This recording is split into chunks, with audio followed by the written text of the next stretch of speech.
What's up, guys? Today we're going to be talking about Emperor Thorns by Mark Lawrence. So, guys, this is book number 3 in the Broken Empire trilogy, and for those that don't know, this is going to be a Let's Talk spoiler video, not a spoiler-free review. I will put a link to the spoiler-free review down in the description, so please go check that out if that's what you're looking for. This video is really for people that are fans of the series and for those that love to spoil shit for themselves. Yada yada yada. Let's get into it. So in Emperor of Thorns, we're picking up with Jorg and the Road Brothers once again and making a trek across the Broken Empire. Except for this time, our destination is the city of Vienne. Now I think that Vienne is the capital of the Broken Empire. I'm not 100% sure. Sad to say that I've read this twice and I still don't know.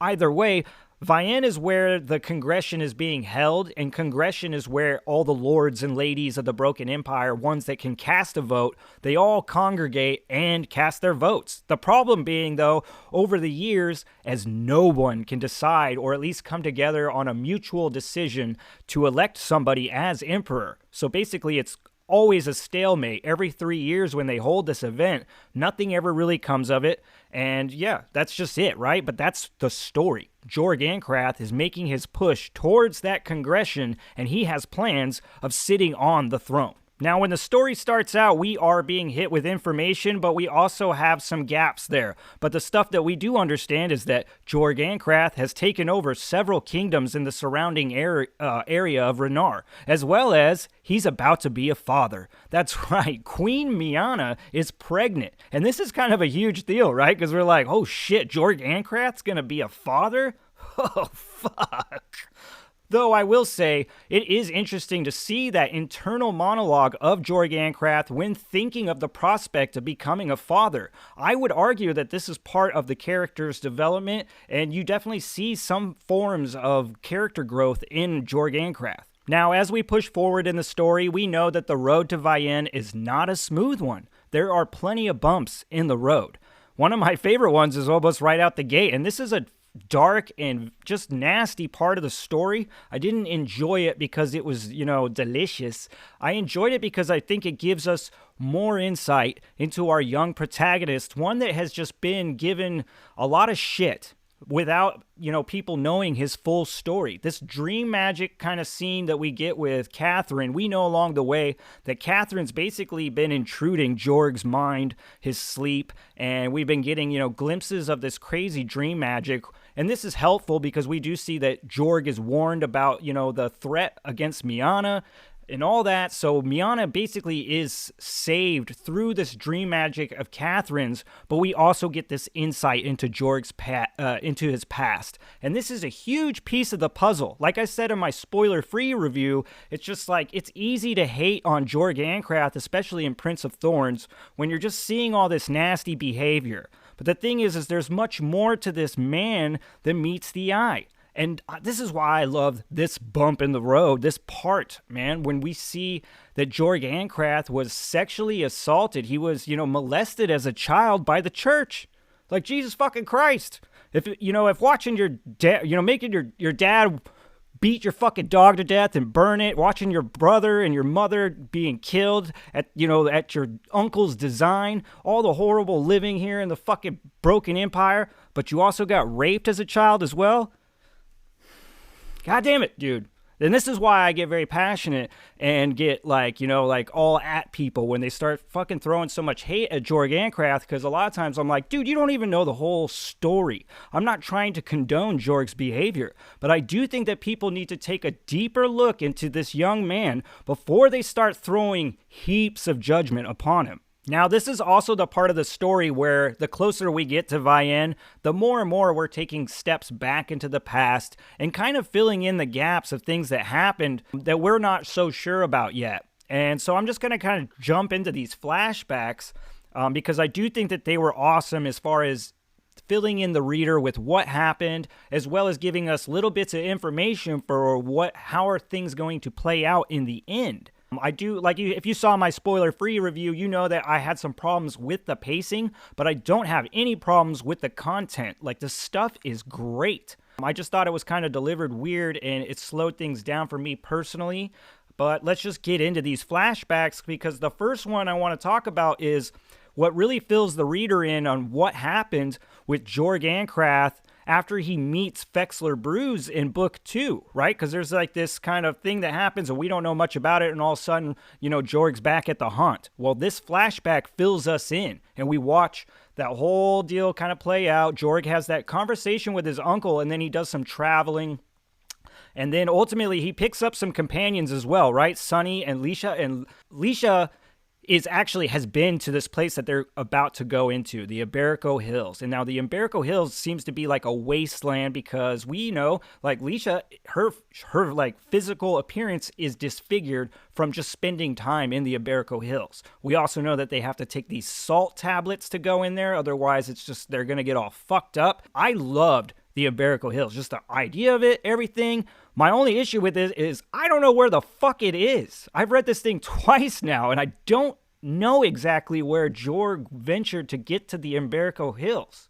I would love to know. If you guys know, please let me know in the comments. So anyway, when Jorg, Leisha, and Sonny go to the fucking Iberico Hills, this part of the story, there's this whole scene that plays out in the desert that fucked me up in the best of ways. It scarred me, and this was a testament to the darkness and just that dastardly shit that Mark Lawrence can throw at you, and it's so visceral that it's borderline traumatizing, maybe. I don't know, but in the best of ways. So we go to the Iberico Hills, but before we really get to the good shit, we have that whole thing play out with like the fucking desert hillbillies, the bad boys, which this whole thing is kind of like a fucking Hills Have Eyes scene, right? I mean, it is fucked up. It is dark. I love the part where they're in the pit.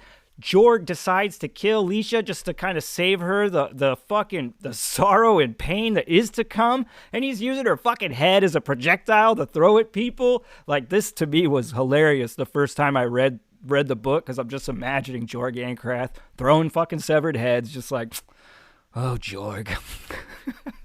But the part that really fucked me up is when they're captured, Sonny and Jorg, and they're all tied up, and that scene where they take the fucking hot iron out of the fire and they put it in Sonny's mouth, and the way that Mark Lawrence describes the teeth like popping and crackling, that specific part burnt itself into my brain, and like, it fucked me up. This was one of the darkest scenes I had read at the time. Was just like, holy fuck. I had never read something so viscerally horror nightmarish like this. I applaud it to this day. It definitely didn't have as hard-hitting an impact the second time through, but that's because I already knew what was coming. You know what I mean? But goddamn, if it's not the most nightmarishly cool scene, right? Just poor old Sonny.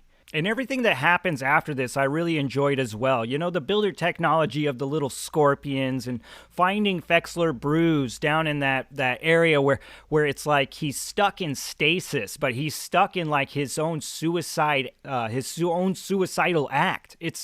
It's dark and cool because, once again, we're being hit with this builder technology, right? And this whole thing that plays out to me was one of the best parts of the world building in the book.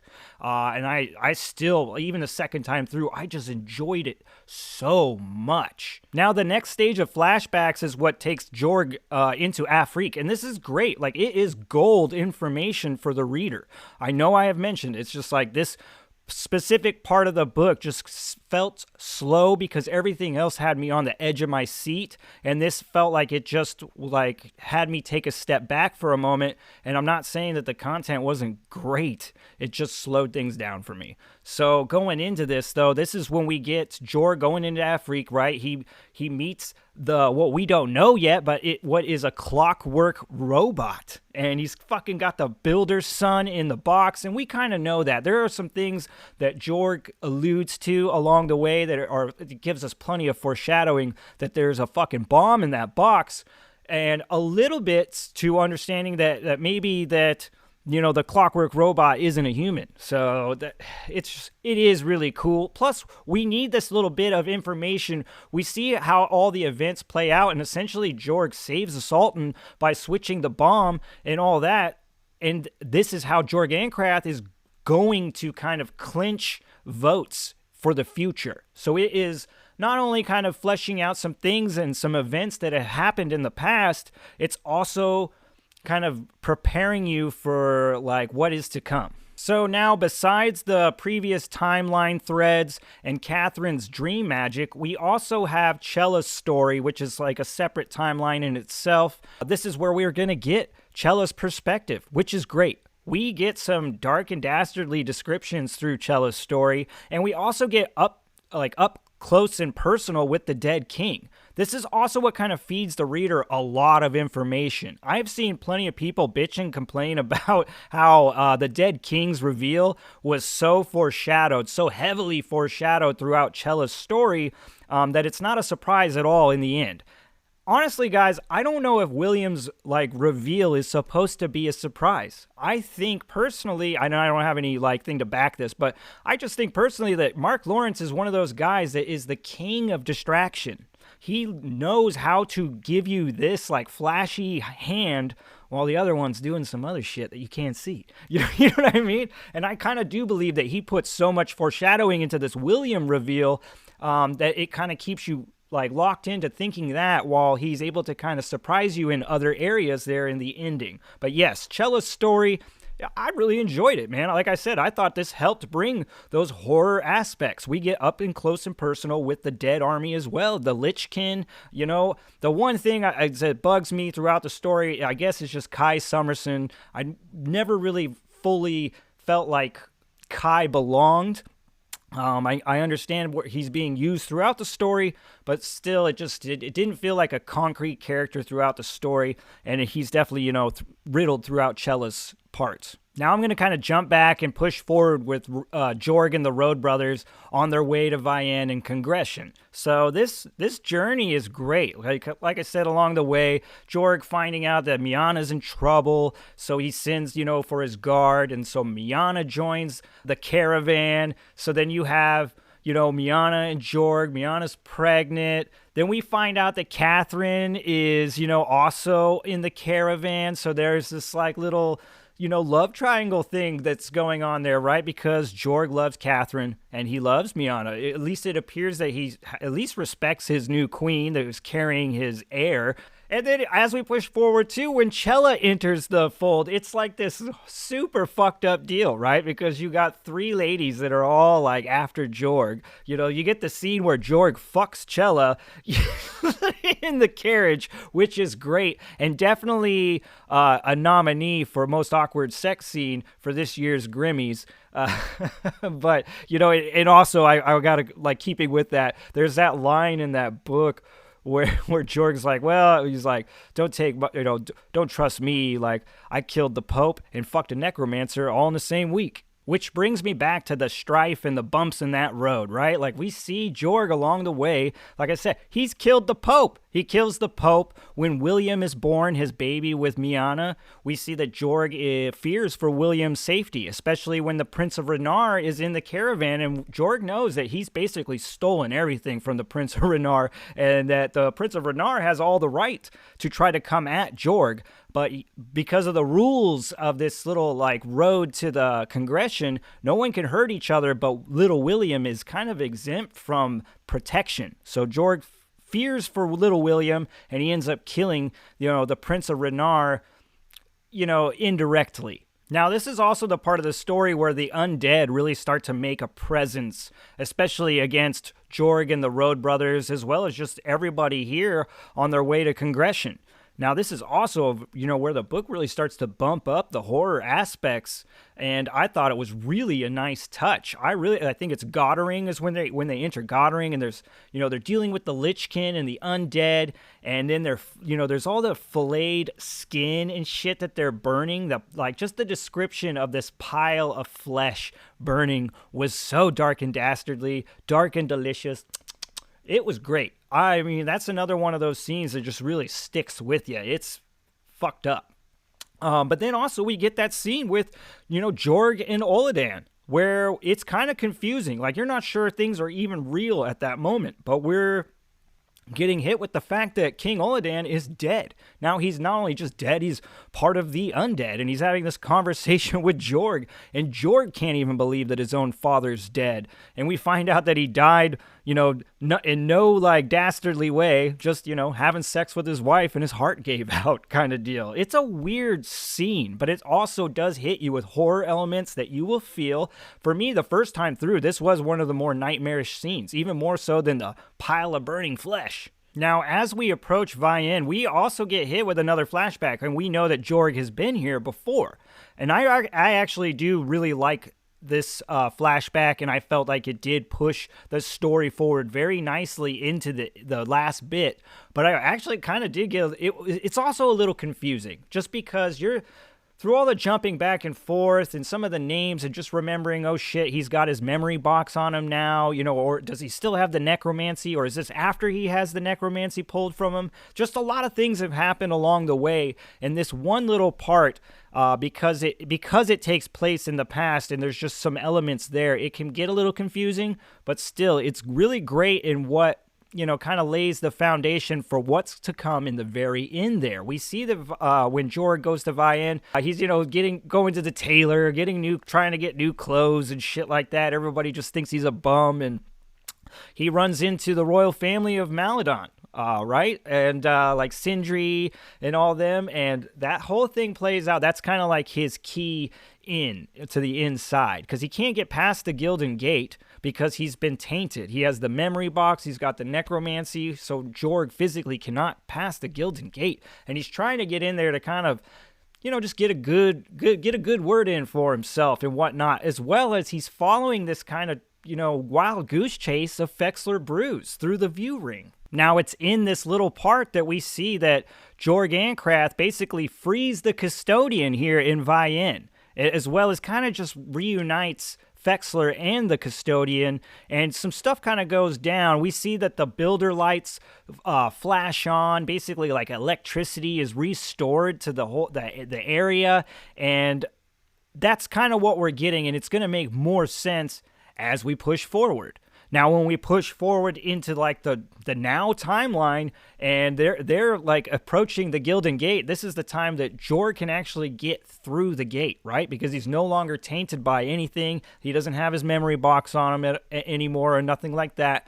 And this is where we see him kind of have to separate from Catherine, because Catherine will have to stand outside. And she keeps some interesting company. The Red Queen and the Silent Sister. Woo! Which obviously, if you guys get into the other trilogy, these characters get elaborated on a whole lot. But honestly, the first time reading this book, and not knowing that we were going to elaborate on those characters at all, just the little bit that we got, I actually very much enjoyed it. I actually kind of shivered when just thinking about the Red Queen and her, just like this mean old broad is what it kind of made me cower just reading her on the page, as well as getting that little bit of creeped outness from the Silent Sister.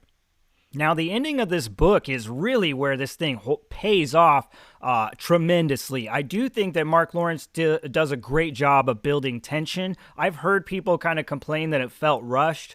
I do think that things are happening at a fast rate, but I don't think that the ending was rushed. I feel like it couldn't have ended any better than it did, and it's heavy hitting at moments.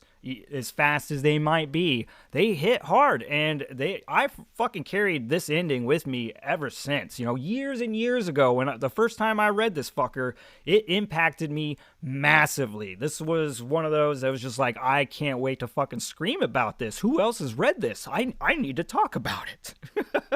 So when we get to this ending, man, it's coming at you, right? We see Jorg Ancrath. He's trying to get these votes. He's trying to become emperor. So he's bobbing and weaving, trying to fucking fandangle his name, trying to make himself look shiny to gather whatever votes he needs. And then in the most dastardly way, we see that, like when he can't get votes, he just kills the motherfuckers. And it's great when he kind of congregates a bunch of them in this one spot, and then he just fucking kills them all. And then everyone kind of finds out, and then the remaining like skeptics he has killed off by his road brothers when he does the lights on, lights off thing. which is a great part of this book. Just, Jorg Ancrath sitting on the throne, people like shooting daggers at him and him being like, hey, you need to vote for me. No? Okay, lights off.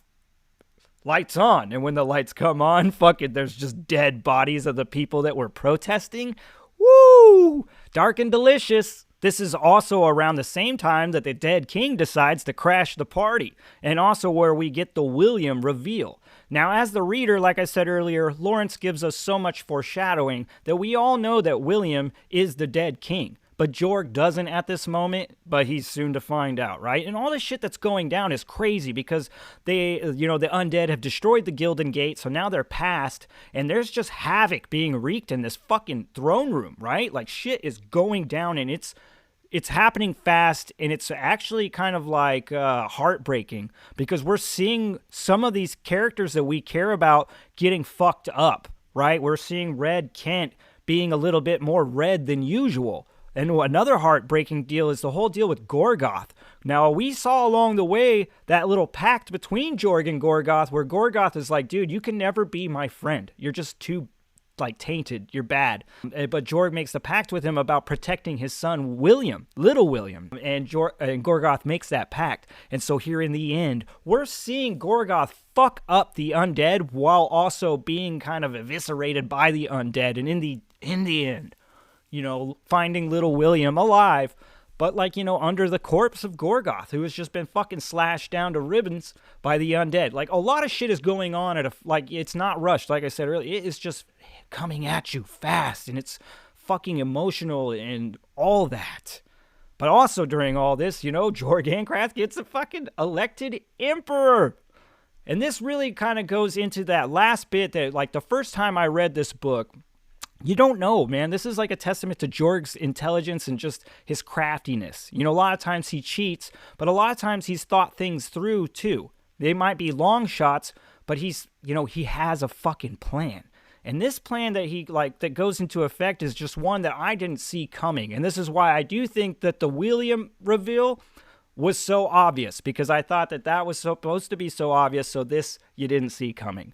And when you see Jorg Ancrath trying to get people to kill him, this really threw me for a loop. The first time I read this book, when Jorg approaches Reich to kill him, and Reich doesn't do it, this is what I talk about in my spoiler-free review, this made me cry. Because it was such a massive development for Reich, where it should be a clear-cut case of just stab and get it over with. Does not happen. We see that growth in their relationship. We see love and caring and respect, at least to a level where Reich will not kill Jorg. That shit had me so choked up the first time I read it. I'm kind of getting a little choked up just talking about it right now. So now the second time I go through it, the same area. It also talks about, right at this moment, before Jorg is trying to get people to kill him, he knocks Macon out, unconscious. So this is where I cry, because the second time through, I was always a fan of Macon, and I always liked Jorg and Macon's relationship, but this second time through, it really stuck with me even more. It was something I cherished just that much more.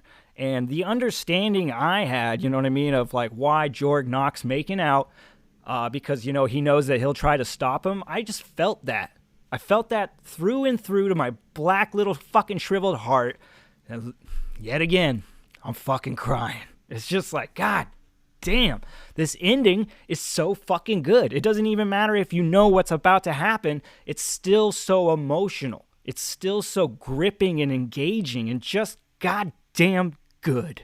Now, the motivation that Jorg has to seek out people to kill him all makes sense in the end when we see Jorg in the afterlife climb off of the Thorns and join his brother William. And this kind of solves the whole abandonment issue and all that stuff. And they push forward working together to bring the Broken Empire back to normal. And we see that happen, right? Magic is snuffed out and everything just goes back to being as normal as it can be here in the Broken Empire, which will bring us to that last little bit where we, as the reader, begin to understand that this thing has been narrated through a data ghost, Jorg Ancrath's data ghost, or at least this last bit was.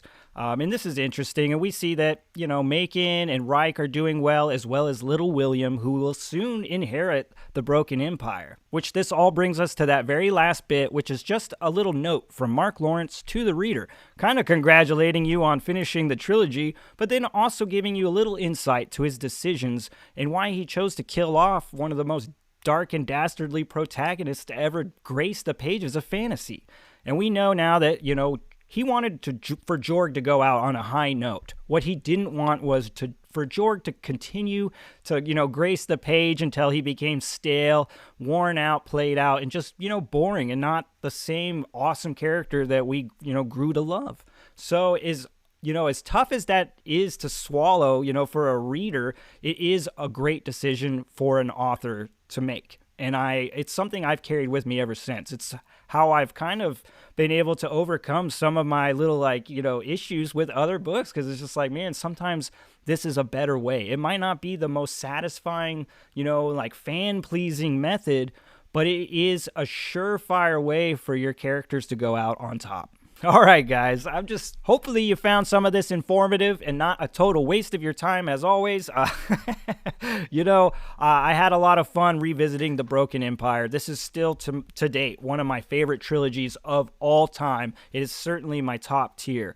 Yeah, man, like I said, guys, there's a million things I would have loved to have touched on, and really broken all this stuff down to the nitty gritty, and maybe one day I will. I just know I'm trying to push things forward, and this really is bringing an end to my Red Queen's War Broken Empire trilogy read-along journey, and it's been a lot of fun.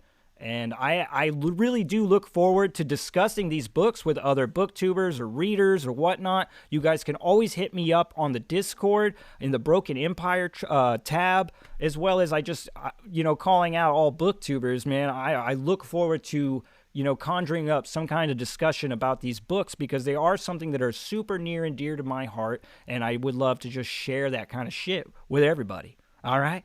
All right. If you're new, please like and subscribe. It really helps me grow the channel. As always, peace.